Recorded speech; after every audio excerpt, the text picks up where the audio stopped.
Om Gyanatiman Hasya Gyananjana Shalakaya Chakshur Militam Yena Tasmai Shri Gurave. One of them, it's translated as Datyuha, it's translated as the Gallinule. Does anyone know what that bird is? I never heard of that. I never read the word for word commentary, or at least I didn't notice this. Do you have in your any local language any bird called a Datyuha? Well, that's one for some research. It's one of the 84 lakh species. A Datyuha, which is called in English a Gallinule, which I never heard of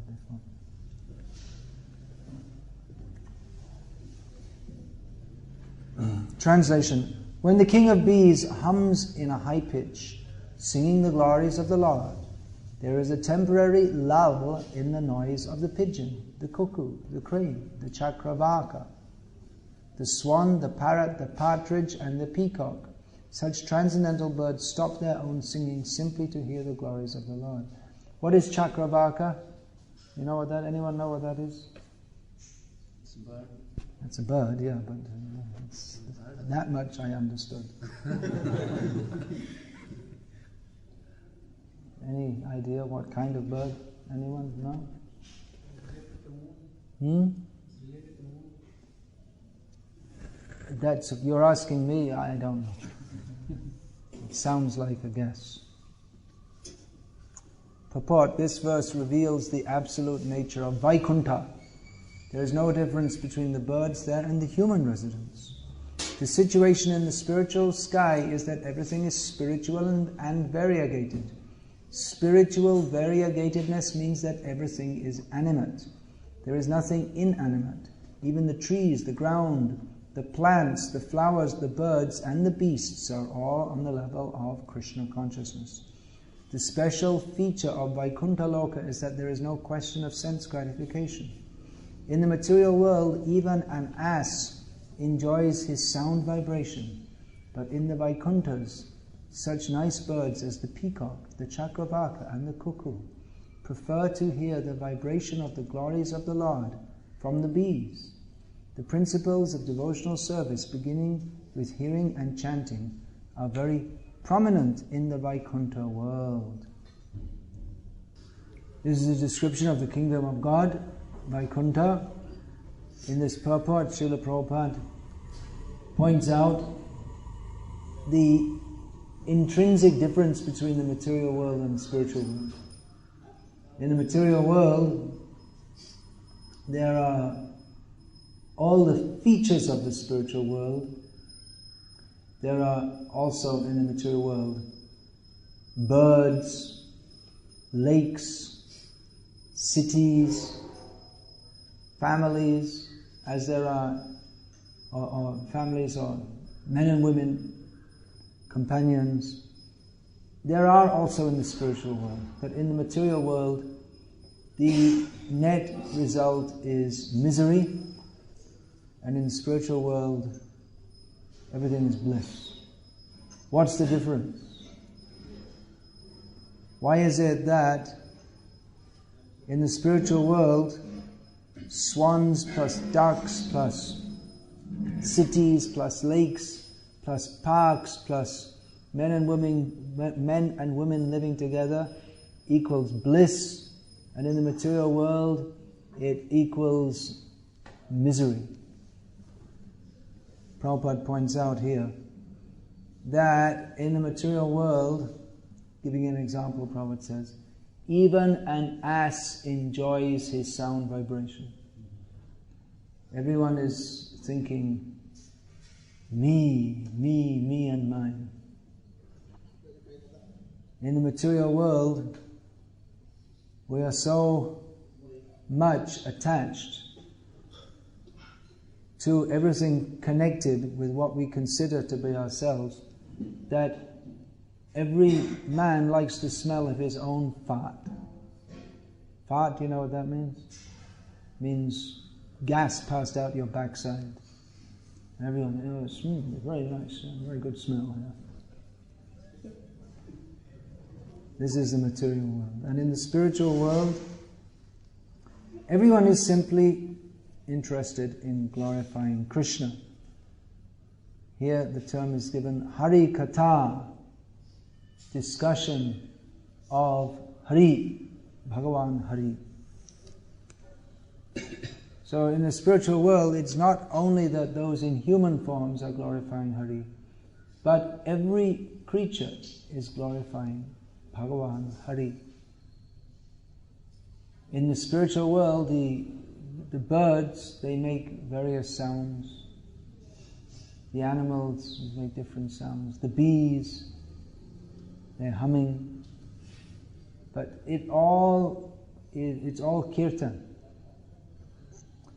Whereas in the material world, all the sounds that everyone makes are meant for ahara, nidra, bhaya, maitum, eating, sleeping, mating and defending. And especially for mating. The sounds, not only the sounds, but everything everyone does is centered around personal sense gratification, of which the apex is considered to be sexual gratification. So that's the difference. And that difference in the material world, that manifests as birth, death, old age and disease. Eating, sleeping, mating and defending, the result of that is birth, death, old age and disease. Of course, there can also be eating, sleeping, mating and defending in Krishna's service, but generally, eating, sleeping, mating and defending, these are the principles of material life in which everyone wants to be happy by improving their eating, sleeping, mating and defending, getting improved conditions for eating, sleeping, mating and defending. So this is material life, and everyone wants to promote themselves. Everyone likes the mirror. This is for materialistic people. The mirror is something which they love. Not in India so much, but in the West, in the public latrines or a hotel toilet, there's always mirror, and you'll find that people come in and even though their hair it's okay, but they pull out their comb and they start combing it. They stand there for 5 minutes. I don't know. I don't know what they're doing. And I heard that women, they may spend hours combing their hair. It's the same, but it's just an excuse for themselves to sit in front of the mirror and think, I look so beautiful, oh, it's so wonderful. And patting their hair like this. Everyone is fully entranced by themselves. I look so good, and my fart smells so good, and everything about me is so wonderful. This is called Maya. And in the spiritual world, everyone is simply entranced by Krishna. Everyone is thinking, oh, how wonderful is Krishna. Because they're not conscious of, they're not promoting their own self. Therefore they take pleasure in others glorifying Krishna. That's a great quality, to take pleasure in others glorifying Krishna. That verse that Smaranti nandanti tavehitam janahata eva pashanti chirena tavakam pavapravaho paramang padambu. What's the first line of that? Shinvanti gayanti vinanta bhikshnasa smaranti nandanti tavehitam janahata ta eva pashanti chirena tavakam pavapravaho paramang padambu jam. It's very beautiful prayer. Very beautiful, no? Even if just hearing the Sanskrit. Let's say it again a little slower, just to hear it. This is Harikatha, this is Kirtan. Shrinvanti gayanti grinanti bhikshnasha smaranti nandanti tavehitam janaha ta eva pashantya chirena tavakam Bhava pravaho paramang padam bhujam. So this Kunti Devi is saying that, O Krishna, those who hear about and glorify you, or who take pleasure in others doing so, shall certainly see you, and by seeing you, they will no longer have to see repeated birth and death. So, this point, who take pleasure in others glorifying Krishna. We see here that this is the point here. In the spiritual world, everyone is taking pleasure in everyone else's service and everyone else's glorification of Krishna. Whereas in the material world, everyone wants to promote themselves. And if someone else does something good, they become envious. But in the spiritual world, everyone is serving Krishna to the best of their ability, and they appreciate others also serving Krishna. We have the famous incident of the building the bridge to Lanka, and the monkeys coming and with big rocks, throwing them in, and the squirrel pushing some sand. But Ramchandra Bhagavan appreciated. Both are as good, because the sincerity is the same. You may say, oh, what is the use of pushing a little sand? The squirrel pushing a little sand can push for maybe 1 year, and then one monkey will bring one boulder, which is more than the squirrel can put in 1 year. But Lord Ram sees, someone is eager to serve. For that matter, what can anyone do to serve Krishna? Krishna says, Patrang pushpang palang toyam yome bhaktya prayachiti tadaham bhakti pahritam ashnami prayatatmanam. If one offers me with leaf, flower, fruit or water with bhakti, I accept that. And these words, patram, not patrani, not in plural, it's in singular form. One leaf, one flower, one fruit, little water, Krishna will accept if it's offered with love. As Krishna doesn't, you may think, well, I'll go to the shop and purchase hundreds of flowers.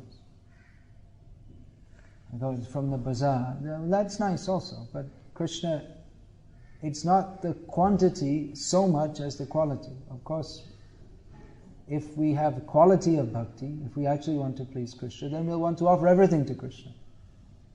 Not that we will build a big house for ourselves and a tiny little temple.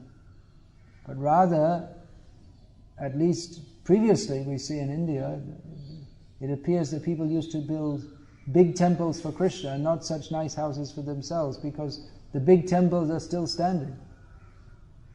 We don't see many houses 1,000 years old. But the temples, there are so many temples 1,000 years old. That means that people, they made the place for the worship of the Lord better than the place for their own living for sense gratification. That is Vaikuntha consciousness. That is being described here. And materialistic consciousness means build a nice place for myself and forget about Krishna, or even to build a nice place for myself and a little something for Krishna on the side. That means that's not Krishna consciousness. That means we want to it's like making a little quarters for the servants. Engage Krishna as my servant. I'll keep him there, and his job is to sit there and give me blessings and ward off bad influences. Just like here in South India, they usually put on the outside of some house some ferocious looking face, isn't it? What's that actually? That's supposed to ward off bad. That's, yeah, but what is that face actually? Avoiding. I know what it's for. It's for driving out bad influences. But what is the face? Is the face of who? Anyone in particular? You don't know. All right.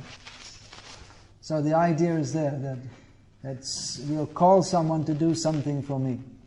Just like they do some special puja, and do some special puja, and then they have you call the devata, And then you do the puja and for some result, that I should have a child, or my child should be cured from the illness or something. And then you send the devata, okay, thank you very much, and go away. Visarjanam. Send away, or throw in the river. Now you can go for a swim. You throw this is not Krishna consciousness. Actually, Prabhupada, Chaitanya Mahaprabhu appreciated one feature of the Madhva Sampradaya, that the acceptance of the deity as eternal, not that you just call the deity and then while you're worshipping you're thinking of, and then you put away and now it's a piece of stone. In some sampradayas, like the one next door, they have that idea that as long as you're worshipping, then God is there, and then when you stop worshipping, then He's not there. So this consciousness, Krishna consciousness, that Krishna is not our paid gardener, or you'll call, hey, go to the shop and buy something for me. Krishna is not your paid servant, that you call him and do this, do that, and then you send away and make him some quarters to live in, like they have now. They're doing in this just like HP here in Bangalore, they have quarters for their staff. So we'll look after you very nicely, but the idea you have to serve Mr. HP, whoever he is, somewhere. The boss of HP, you don't even know his name. You're working, look at this, modern life, you're working for someone, you don't even know who you're working for HP, right? Who's the boss? Who's the boss of the company? He's in US. He's in US. What's his name? Mark Hurd. Mark Hurd. Okay, so at least you know who you're working for. You know his name. You know his name anyway. So we may say, well, we'll build a nice temple for Krishna, and then he's on call 24 hours a day. Like in the HP place, they give you nice quarters, but then any time they can call you, middle of the night, come, work to do. And what can you say? They're providing everything. So you may think, I made this temple, so Krishna's, whenever I need him, he's there. So this consciousness that Krishna is, I am here to enjoy myself, my material life, and Krishna, he's my accomplice in my crime of enjoying this material world. But rather in the spiritual world, everything is centered on Krishna. And all living beings, it's not that the human being is very intelligent and the animals are less intelligent, but the animal forms, they're also liberated jivas who are engaged in glorifying Krishna. Their only topic is Hari Katha, glorifying the Lord. This is the spiritual world. So, this is the way to make the material world into the spiritual world, to glorify Krishna. And appreciate others doing so. And then it's no longer the material world, then it's the spiritual world. A place where there's no envy. In the beginning of Bhagavatam we find Dharma projita kaitava atra paramo nirmatsaranam satam. In this Bhagavatam, from the very beginning, cheating religion is kicked out. This Bhagavatam is meant for Paramahamsas. Prabhupada translates as those who are completely free from envy. No envy, no bad feeling. They simply want to glorify Krishna, and they don't have bad feelings towards others. Of course, pure devotees, they have strong feelings, and they may have what appears to be some bad feelings, just like they may be very strong against. They should be. One who's actually a pure devotee, he's not neutral when it comes to people, for instance, pretending to be God, as there are so many in India today, or cheating others in the name of religion. He's not neutral. He comes out very strongly against this. There's the impersonalistic idea, or the prakrita sahajya idea, that a devotee, they should just be nice. and just smile very nicely and be nice and hold a flower and give blessings and like that. Just be very nice.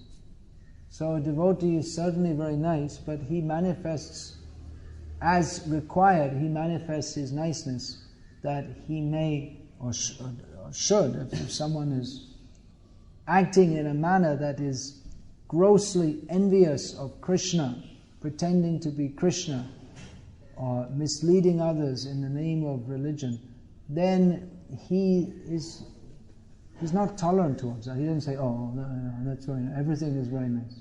Everything everyone does is very nice. This is the false tolerance. This is, you don't say anything about me, hum bhi chup, tu bhi chup. We're all criminals, so you don't say anything, I won't say anything, and we're all nice, and this is spiritual. This is not spiritual. This is material. That you don't want to be criticized for your faults, so you don't criticize others, and you, oh, everything is very nice. Everything is very wonderful. Just tolerate everything. But no, there's a proper standard. What is the proper standard? The proper standard is everyone should act, or the full standard is that everyone should glorify Krishna. But in this material world we're not practiced like that, so there are rules and regulations for living in this material world to help us come to that point of glorifying Krishna. There are so many rules and regulations. Vidhi, nished, this should be done, that should not be done. So one should know, it's not that, well, everything everyone does is very nice and more. This idea that we should just see everything is very nice, but rather in the material world, pretty much everything everyone does is not nice at all. Because what everyone does is simply an expression of their envy of Krishna. So the Uttam Adhikari, he sees everyone is serving Krishna.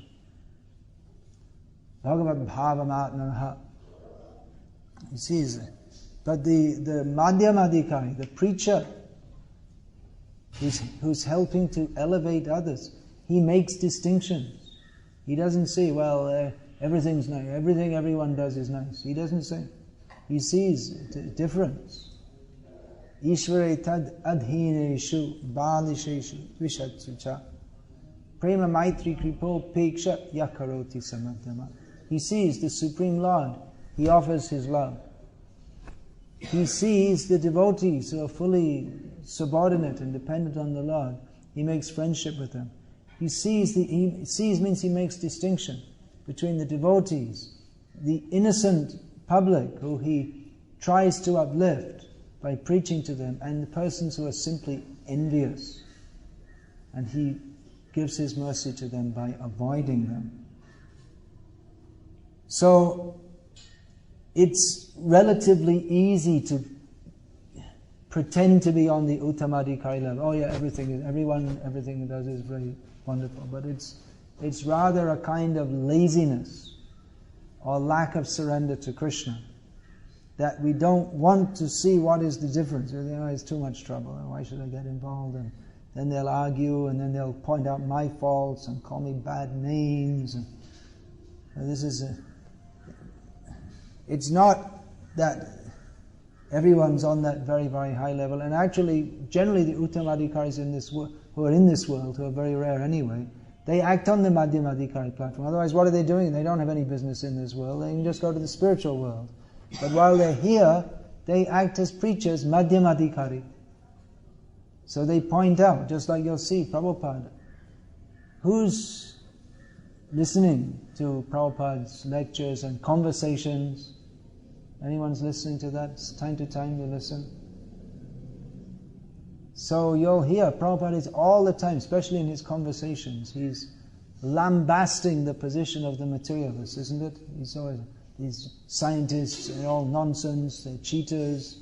Many conversations talking about how the scientists are cheating everyone, and always pointing out how there's so much cheating in this world, how they're avoiding Krishna, how they're envious. You'll find in Prabhupada's vocabulary words like nonsense, demon, rascal, animal, cats and dogs. These are common words, and people think, oh, this isn't very spiritual. People who themselves are not very spiritual, they want to judge Prabhupada as being not very spiritual, because they don't know what it means to be spiritual. They think that spiritual means you just give blessings to people to enjoy their material life. But Prabhupada, by speaking like this, is giving them the blessings by which they can never enjoy material life. That's the actual blessing. That is blessing. But people don't, because they're cheating. They're cheating themselves. Therefore they prefer all these they like to be cheated. If someone comes and tells what is the actual fact, that, my dear sir, you are a complete nonsense, fool and rascal, and you should simply surrender to Krishna. They become very angry. Oh, what are you? I'm respectable. I'm a doctor. I'm a well-respected member of society. That's true, sir. But in your next life, you're going to be a cockroach unless you chant Hare Krishna and surrender to. Oh, you can't talk like that. Get out of here. But if you come and say, yes, you're very wonderful. You're so wonderful. Yes. This is a good sadhu. All right, give him 50 rupees. Give him a donation. So people don't like to hear. They think a sadhu means we go and flatter the sadhu and he flatters us back. And we see this in our Vaishnava society all the time. Oh, you're good. No, you're good. No, you're good. No, you're good. It goes on and on like this. But of course, it's good to appreciate devotees, but that should be on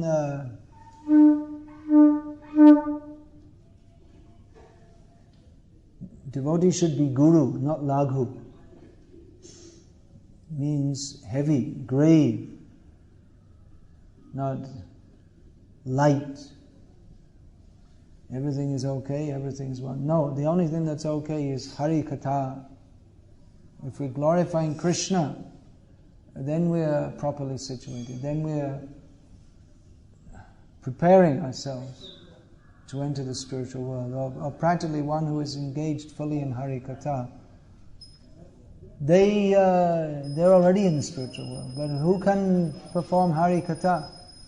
Anyone can do. Anyone who has two lips, they can do. But not everyone will do. Because actually one cannot perform Hari Katha or Hari Kirtan unless one has the pre-qualification. There's some qualification. What is that qualification? To Kirtan. Who can perform Kirtan all the time? One who considers himself lower than a straw in the street, who is more tolerant than a tree, who doesn't want to be honored but is prepared to honor others. Such a person can glorify Krishna. Others can't, because everyone is trying to establish themselves. I am greater than others. Others should honor me. So if we have this consciousness, then we cannot glorify Krishna actually, because we're always thinking how others should glorify me, and how I should act in a way that others will glorify me. So we can actually perform kirtan if we're in this consciousness of wanting to glorify Krishna. Now, how does this all fit together? That one should always, manadena, one should be ready to give all respect to others. But at the same time, we're talking about Prabhupada and followers of Prabhupada also. They should see that what is actual bhakti and what is everything else. What is nonsense? What is animalism? Prabhupada wanted a book written called Intellectual Animalism. How the intellectuals, by their highfalutin so-called philosophies, they're simply promoting animalism. So how is it that one should be ready to give all respect to others? We say that, and at the same time then condemning materialistic life. Yeah, we should be ready to respect, just like the inhabitants of Vaikuntha. To give respect to devotees for glorifying Krishna, that is good. It is not at all good to give respect to non-devotees for blaspheming Krishna, or forgetting Krishna, or trying to promote themselves. That is not kirtan. That is inimical to kirtan. That is anti-bhakti. So giving respect to others doesn't mean that shvavidvara hoshchakarai sanstuta purusha pashuhu. That doesn't mean that we become a hog, dog, camel and ass and praise others, hogs, dogs, camels and asses, for being hogs, dogs, camels and asses. A discrimination must be there. If we don't know what is the difference between Krishna consciousness and Maya, and we try to make it all one, that opening hospitals and schools and free food to the children so they can become better citizens of India and promote the Indian nation, this is not kirtan. This is on the material platform. It may seem, we may say, if we don't know, if we're not shastravit, or if we're not shastra chakshu, if we don't see through the eye of shastra, we may mix it all up. Chit jara samanyavad, all mixing up what is mundane and what is spiritual. But it doesn't work. This is the Mayavadis, Joto Mat Tatopadis. Everything is all one, all the same. We don't find in the spiritual world that they're praising anything but service to Krishna. Krishna and service to Krishna. There's no entrance there for anything but the attitude of service to Krishna. Otherwise that's actual harmony in the spiritual world. In the material world they're trying to promote harmony by saying, everything is nice, everything is all wonderful, but the result is disharmony. Now in the modern age they promoted this idea that, well, you just let everyone do what they like as long as it's not harmful to others. There's this idea there. But they don't know what is harmful to others. They say, well, it doesn't matter if you kill the baby in the womb because it doesn't harm anyone, but it harms the baby in the womb. But they think it's just a piece of flesh. So they're promoting sinful activities. And it doesn't matter if you kill the animals in the slaughterhouses. Kill them humanely. Means we'll kill them in a way that doesn't hurt them too much. So what's the harm? Because they're just animals. But the karmic backlash is there. They don't know. So they're trying to make heaven on earth without Krishna. It's not possible. So in the name of being tolerant and letting everything's okay, they've allowed so many sinful activities, and we can see the karmic reactions beginning to catch up with them. There are so many natural disturbances and terrorism, accidents, again and again and again. Now it's almost 1 year since the famous tsunami, which probably most people have forgotten about altogether now because they're busy back to life as usual. Probably even the tsunami victims, they're back to sense gratification. They're not going to spend their whole life lamenting for the tsunami. It's get on with the real business of life, which is enjoying. So adjust, and we'll go on with life. So that people are saying, "Oh, tsunami, how terrible! Where was God? Why does this happen?" I was replying, "Well, why do you think it shouldn't happen? That's the amazing thing; it didn't happen previously, or there wasn't worse, because people are performing so many sinful activities." And saying, "Oh, the poor fishermen, they got washed out to sea. They're killing fish day after day after day, and there should be no reaction." They want God, they'll build a little town. Pray to God for the tsunami victims. But there'll be more victims. Everyone's a victim of our own sinful life. Well, we should go and build houses for the tsunami victims. Someone came and told me that. Why don't you build houses for the tsunami victims? So we don't do that. Oh, you're distributing free food to the poor children in Bangalore, so why don't you build? What's the difference? We're making eye camps, so what's the difference? But We'll give Bhagavad-gita as it is to the tsunami victims so that they can understand that you have to change your life. No one, all this big publicity all over the world, but none of the big leaders, even the religious leaders, they said prayers for the tsunami victims and lit candles, which is completely useless. It doesn't help them in the slightest. Lighting a candle for the tsunami victim. But no one thought to educate the people how to stop your sinful activities. None of the religious leaders thought, because they themselves are engaged in sinful activities. This Pope who just died, they were saying, oh, he's a great saint, wonderful Pope. His favorite food was veal, which means, veal means you take the calf after it's just born, and you keep it in a cage for 2 weeks so it can't move, and then you kill it, and that soft meat, that's called veal. And that was the great saintly Pope's favorite food. And they call it, and this they call saintly, and this Dalai Lama, he's considered in the West a great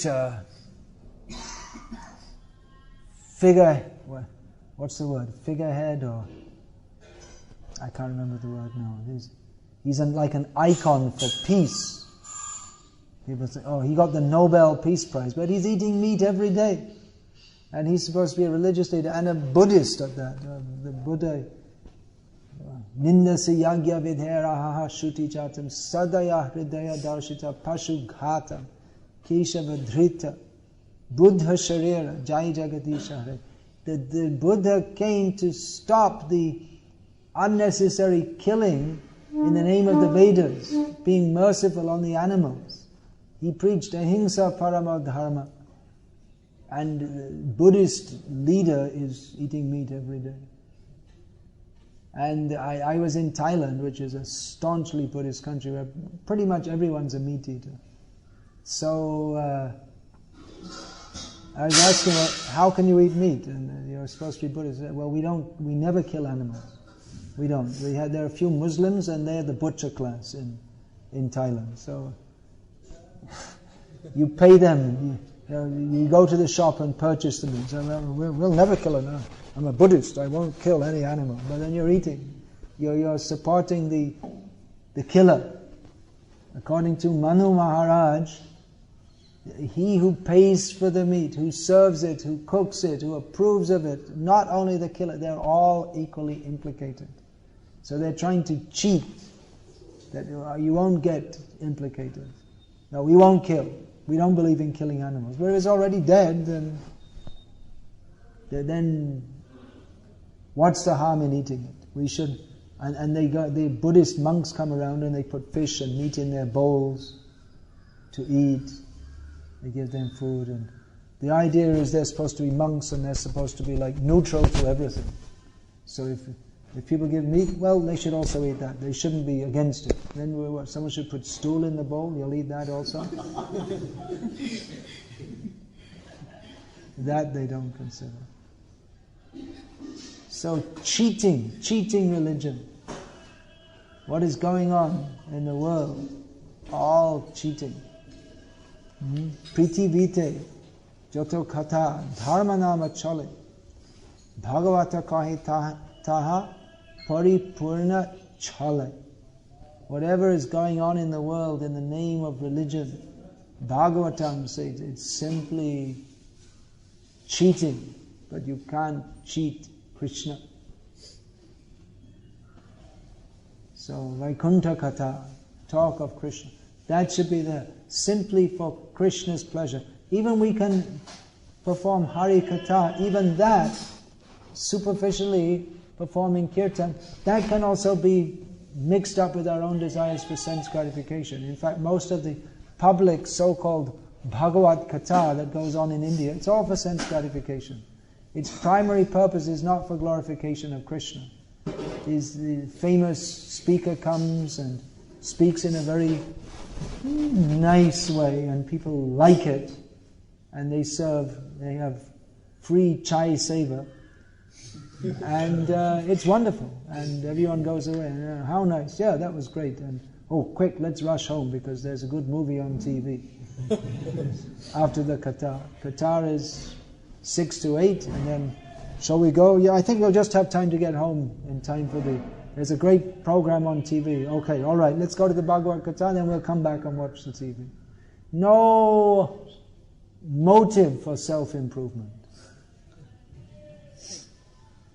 Or even they're going to the temple every day, but simply they're for sense gratification. The Lord will bless us so that we can enjoy in this life and the next life, because they never heard Harikatha from an actual sadhu who speaks Bhagavad, not just 10th canto, not just nice story, Bhagavad-gita, all the topics. Nunam pramatak kurute vikarma yadindriya pritiya apinoti na sadhu manye yata atmanoyam asan api kleshada asadeha. Who is speaking this? Who is, no, actually it's Rishabdev. But I'm asking the rhetorical question, that who out of the Bhagavad Katakas, those who are speaking, will they ever speak this? That certainly persons who perform sinful activities are insane, because simply for the sake of sense gratification they're performing activities that will cause them to be born again and again and suffer again and again. Who is preaching this? They won't preach. Just, we'll speak some nice things and sing some nice songs, and people will come and say, oh, very nice, and they'll go away, and everyone will be happy on the mundane platform. And no one will ever advance. They'll never become Krishna conscious, because they don't know the principle. The principle is Sangsiddhi Haritoshanam. Everything should be done for His pleasure. But the conditioned soul, his disease is so acute that even when it comes to Harikatha, he'll take that and turn that into his own sense gratification also. So it's not actually kirtan. It becomes something he wants to use for his own sake. So this Harikatha, that can be vibrated by, and that can be appreciated by, as Prabhupada says, purified men who are thoroughly honest. Prabhupada translates this Shrinvanti Gayanti Grinanti Bhikshnasha, the purified men who are thoroughly honest will appreciate actual glorification of Lord Hari, even if it's not grammatically perfect, or there's some apparent fault in the delivery. Some fault means here that if it's just like that, it may not be so beautifully presented, or it may, the speaker may not be a great scholar, but if his motive is to glorify Krishna, then that is kirtan. Tadvag visargo janataka viplavo yasmin pati shlokam abadhavatyapi. Even if the shloka, it's not even properly composed according to all the grammatical rules. But namanyanantasya yashon kitani yad chinvanti gayanti vinanti bhikshnasha. But if the motive is to glorify Bhagavan, Hari, then purified men who are thoroughly honest, they accept that, yes. This is kirtan. And simply some musical skills, or someone telling some nice stories to entertain the public, this is not kirtan, unless the motive is to satisfy Krishna. Of course, it's nice to perform music in a tasteful manner for Krishna, but that's the point. It should be for Krishna, not that we shall enjoy. They have performances. People will go to listen. They'll pay money to go to listen to some musical performance. But the musical performance should be for the glorification of Krishna, not for the satisfaction of the ears of the public. Let them come and hear, and they can enjoy. How the public should enjoy, they shall just like here in Vaikuntha, they shall enjoy how others are so nicely glorifying Lord Hari. Not the same sound, instead of thinking, oh, that sounds very nice, I really enjoy it. But instead the same music can be enjoyed, but in a different way. Thinking that, oh, how nicely they're glorifying Lord Hari. You see the difference? It's just that difference. That we don't think how I shall directly enjoy it, but we shall enjoy how it is being performed very nicely, for the pleasure of Krishna. So that is Vaikuntha consciousness. And material consciousness means we try to directly enjoy. Whereas here in Vaikuntha we see all the birds, they stop their chirping to listen to the bee who is so nicely glorifying Krishna. Oh, so wonderfully glorified. That is Vaikuntha consciousness. Hare Krishna. Any question about this?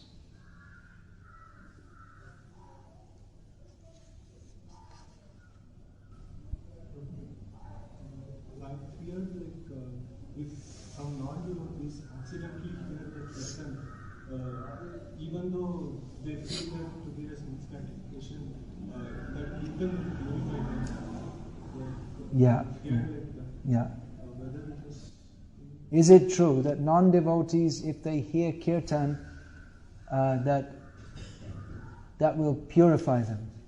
Yeah, that will help to purify them. So even though they initially think that it is sense gratification, they may think. What is that? What is that? Stobha, Hela. What are the four? There are four kinds. Stobha, Hela, Parihas, and Sanket. Yeah, this Sanketam, Parihasyam. If you that time, if you any time of pronoun come in the Krishna, then he can get the final. Yeah. So if it's said as a kind of joke, he says, look at them, Hare Krishna. Or Sanket, to indicate something else. Just like in the West, they sometimes call the cinema house Cinerama. Or you may say Raja Mata. So Ra-ja ma. So you have Ra-ma. The two syllable Ra is followed by Ma. So you have Rama. Now they're saying Raja Mata. But the name Rama is there. Or neglectfully, one may say, someone saying, you may say where are you going to? I'm going to Krishna Rajapuram. So you're not thinking of Krishna, but he's in Krishna Rajapuram. You're just thinking. So in this way, yes, purification is there. That doesn't mean that you're going to get love of Krishna. One will never get love of Krishna by. But if one, without a motive, without enviousness, he says, then some purification will be there. Yeah. But the path of full purification begins when one hears the holy names from pure devotees with submission. That's when the real purification begins.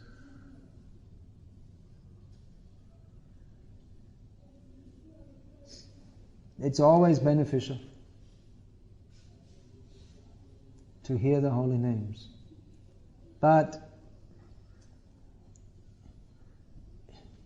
the path of attaining love of Krishna means that we have to become purified from all material desires. That depends on our attitude, our motivation.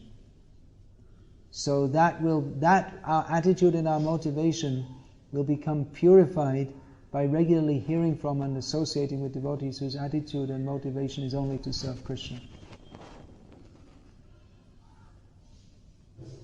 Otherwise we can go on chanting, but Bahujanma kare jadi shravan kirtan tabu tanapai Krishna pade premdam. We may go on chanting for many lifetimes, but if we don't get the point that we're supposed to be doing everything to the pleasure of Krishna, then it'll simply be lifetime after lifetime and the chanting, but it won't be chanting, it won't be kirtan in the sense that it's meant for Krishna kirti. It's meant for glorification of Krishna. There'll be something else there.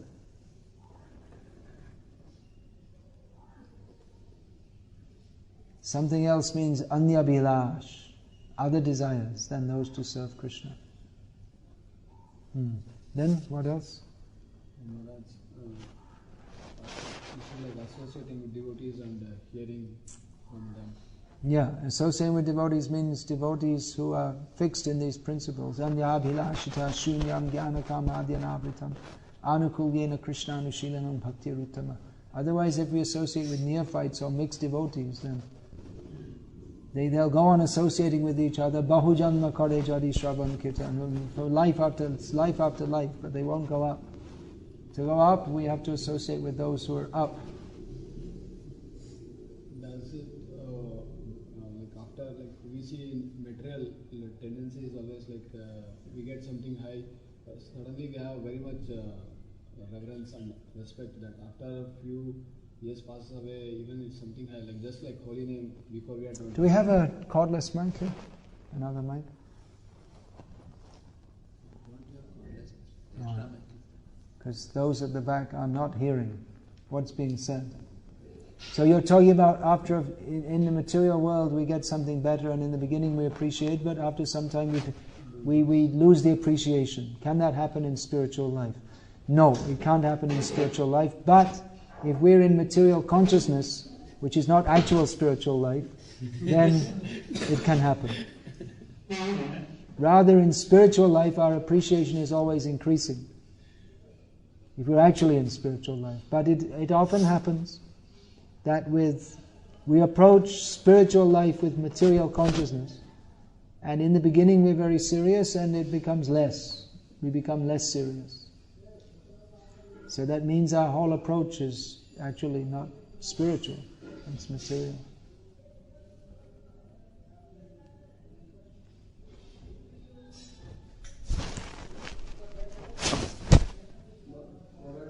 Vaikuntha consciousness means we glorify other service.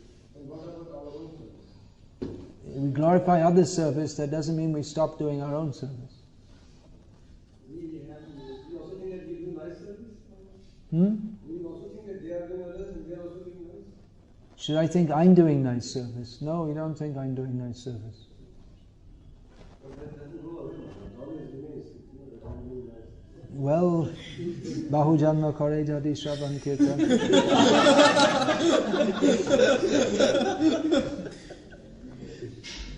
It's difficult to get rid of, no doubt. This Vishwanath Chakravarti Thakur, he says, and actually so many, they say that, well, he specifically says that even for one who's given up gross sense gratification, it's very difficult to give up the desire for pratishta, the desire to be glorified by others. Very difficult. It's possible by the grace of the Lord and His devotees.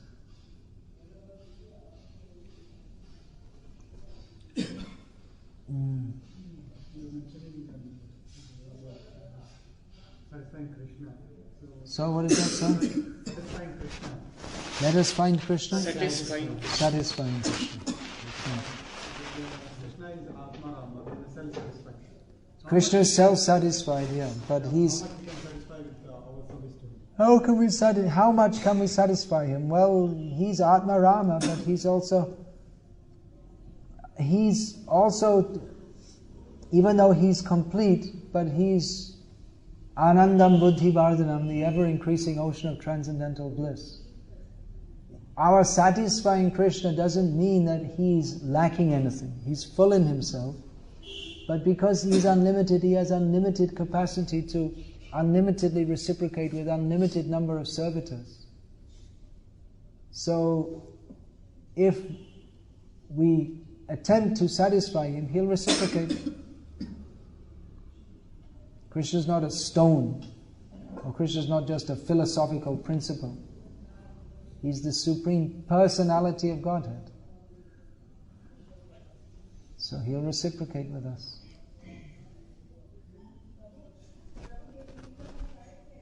That's stated at the beginning of the Ras Leela section, that he's Atma Rama, Apta Kama. Even though all his desires are fulfilled, still he desired to dance with the gopis.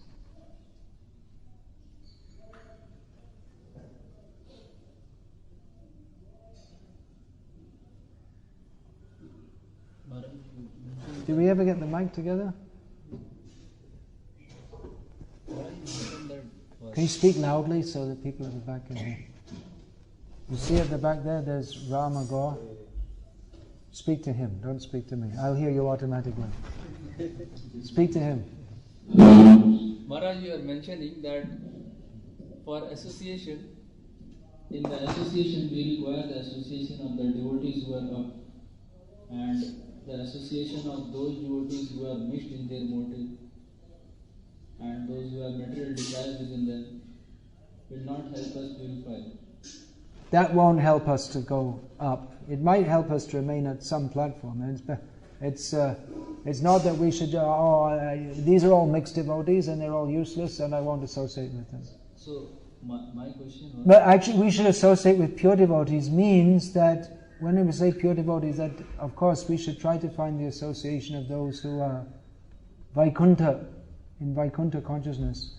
But we should especially seek the association of those devotees who are sincerely endeavoring to become completely purified. That association will help us. Even though they may not be fully purified, but just the sincere endeavor to come to that platform, that in itself is purifying. But if we associate with persons who are they're trying to get some material benefit from devotional service, that won't help us advance. How we should approach the association of those devotees means amongst ourselves only. Those themselves are struggling to become purified. Then we'll all struggle together and help each other. If we're struggling to become purified, that struggle is glorious. And we can help, we have to help each other.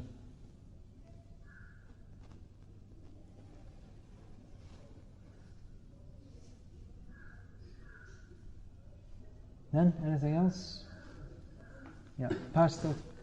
Yeah, we have a long line here. We'll pass it back.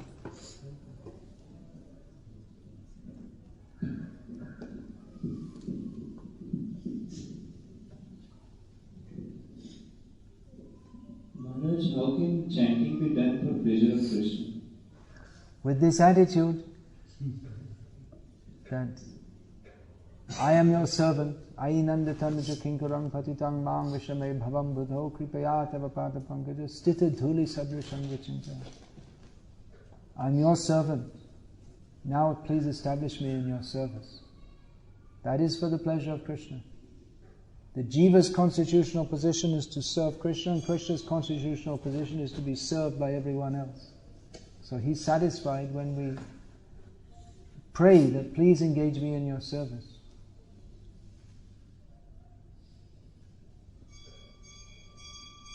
It's not a difficult thing, but we make it difficult by our stubborn unwillingness to surrender to Krishna. But we should go on hearing and chanting, and that will purify. If we have this motive that I must do everything for the pleasure of Krishna, read Prabhupada's books regularly. That idea we'll get if we read Prabhupada's books regularly. Then from Prabhupada we'll get again and again and again, every line, every word, every drop of ink is simply again and again telling surrender to Krishna, surrender to Krishna, surrender to Krishna. So that will help us. You say chanting has to be accompanied by hearing. That will purify. Yeah, anything else? Alright, pass the mic. Maharaj, can you explain why each of the 9 process of devotion service, why it pleases Krishna? Like, if we chant, why it pleases Krishna? If we hear, why does it please Krishna? Well, Krishna is a person, and he likes to hear his own name. Swanama Priya. He's the supreme person, and his name is very sweet. So, in purified consciousness, we like to hear Krishna's name, and Krishna is always in purified consciousness, and he also likes to hear his name.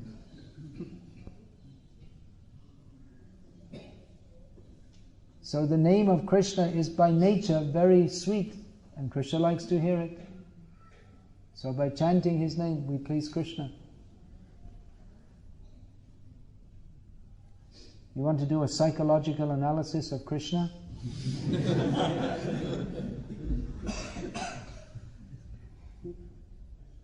He likes nice food offered with love. He likes his mother caressing him.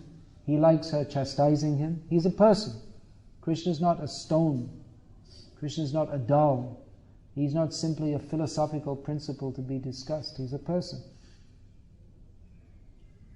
We may spend all day talking about what is the philosophy of the absolute truth and discussing this, that and the other. The deity is this, and you have to feed him.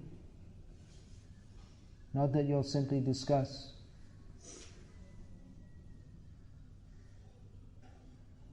Maharaj, like about chanting, Maharaj, recently don't have taste for chanting or rati for chanting or ruchi for chanting. Is there nothing, or in there, nothing pleasure, our own pleasure in this? Nothing what? There is nothing our own pleasure that we don't have taste. Our own pleasure, yeah, but it's the same point. Our pleasure comes from seeing Krishna satisfied. Devotee's pleasure comes from seeing Krishna satisfied. I gave that example that you can enjoy the music directly, or you can appreciate that they're playing so nicely for Krishna. So both ways you enjoy, but one way is contaminating and the other way is purifying. So we enjoy as secondary enjoyers. As long as we have the motive, I shall enjoy, then we cannot actually enjoy, because we're trying to usurp Krishna's position. Yeah. Okay, pass the mic way up here again.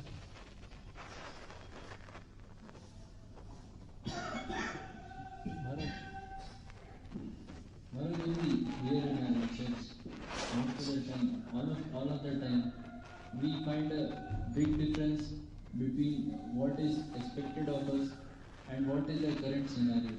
So Yes, that should be there, because if you just tell that what you're doing is okay, then how are we ever going to come up? It should be on a higher level than we're at. Then we have something to aim at. If we just say that, well, whatever you're doing is okay, then what do you need a lecture for? that I appreciate. I wanted to ask, like, how we should see this difference within our life, which leads to... Go on with the process of hearing and chanting. Hearing, the whole process of Bhakti Yoga is purifying. So we may say high level, yes, but we have the means to go there also. It's not just pie in the sky. We have the means to go. Alright, we're down in the gutter, and here's the level we're to aim for. So that, yes, we should be aiming for. And how? Shravan, Kirtan, how we perform this. We should have faith, just like Prabhupada writes in the songbook. Do not think that this chanting and dancing will not lead to the desired goal. It will. So we should have faith in that.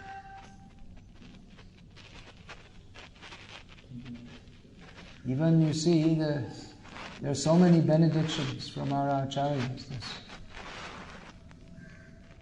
Chaitanya Mahaprabhu, about chanting the Hare Krishna mantra, said, Iha hoite sarva siddhi hoi vaishava. Everyone will attain the fullest success, or complete success, simply by chanting the Hare Krishna mantra. It's there, success is there, we just have to go on with the process. As Vishwanath Chakravarti Thakur says, that those who chant loudly the Gurvashtaka during the Brahma Muhurta, they will attain service of Vrindavan Natha after giving up this body. So the benediction is there, we just have to take it, do it.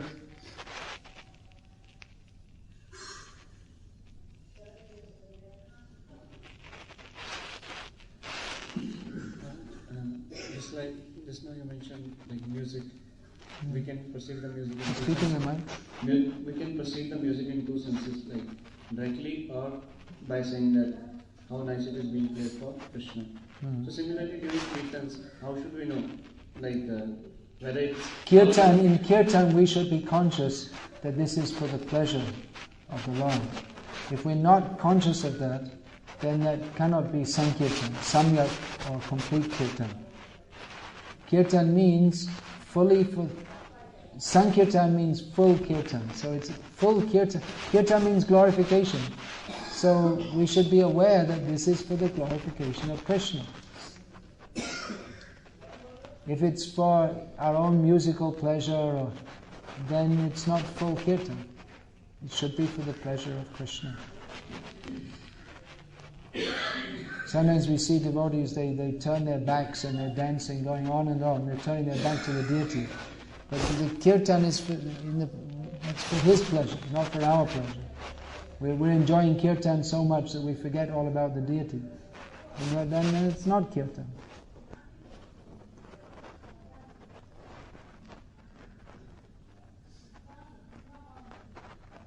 Then it's impersonal enjoyment.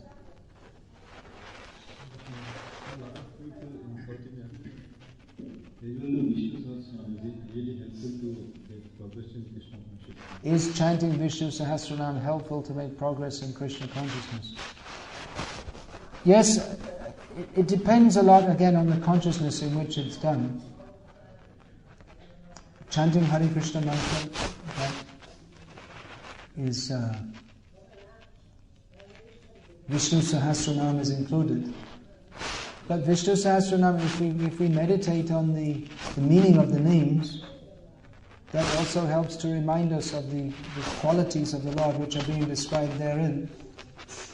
So that's certainly helpful. Just like we are saying just now, Dashawati Nandana Braja.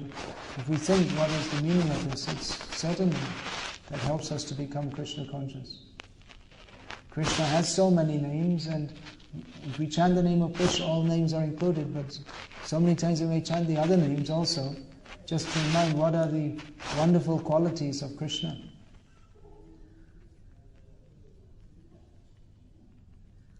He is Shrishta, He is Jishta, He is all the qualities, that is Krishna.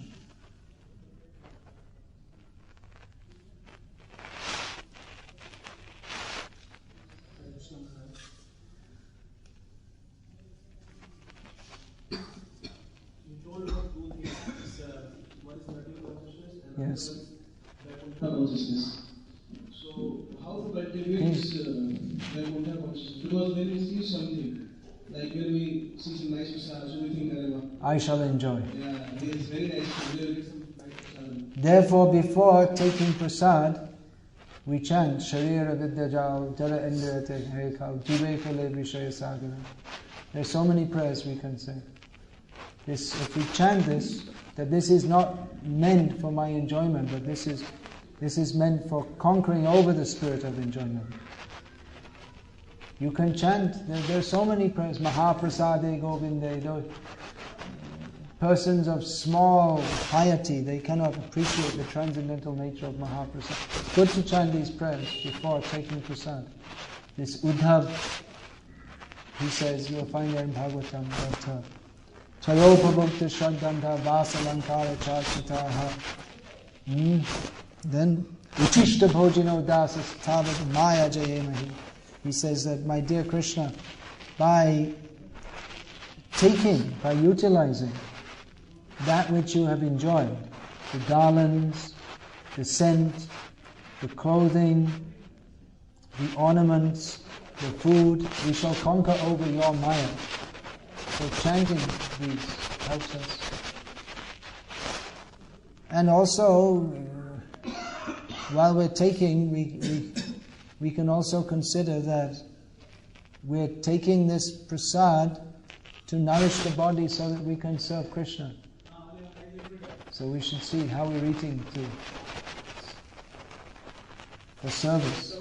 Eating becomes a service. Not instead of enjoyment. I shall enjoy. We can enjoy, but we should think how Krishna has enjoyed. He's Krishna Baradoyamoy Karibari Jiva Joy Shaprasha Anadilobha. He's very kindly given us this. Krishna being very kind has given us this prasad.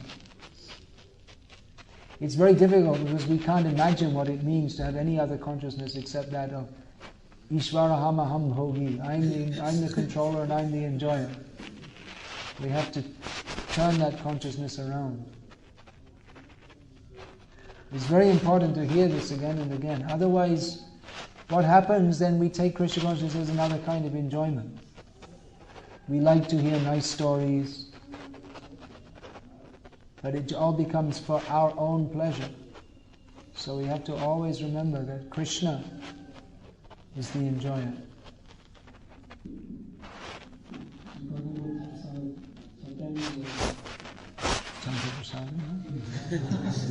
Is it? You're going to take prasadam now? Yes.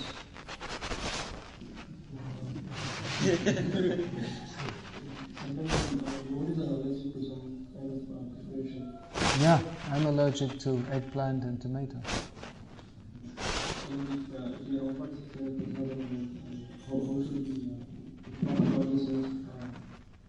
Yeah, you can tell. I'm allergic to this, so you may offer respect with your hands folded and not honor it by directly ingesting it. That's acceptable. Because we're honoring the prasadam as a matter of service, to nourish the body for Krishna's service. So if the body gets sick by taking Krishna's mercy in a particular form, then we shouldn't take it in that form. Hare Krishna.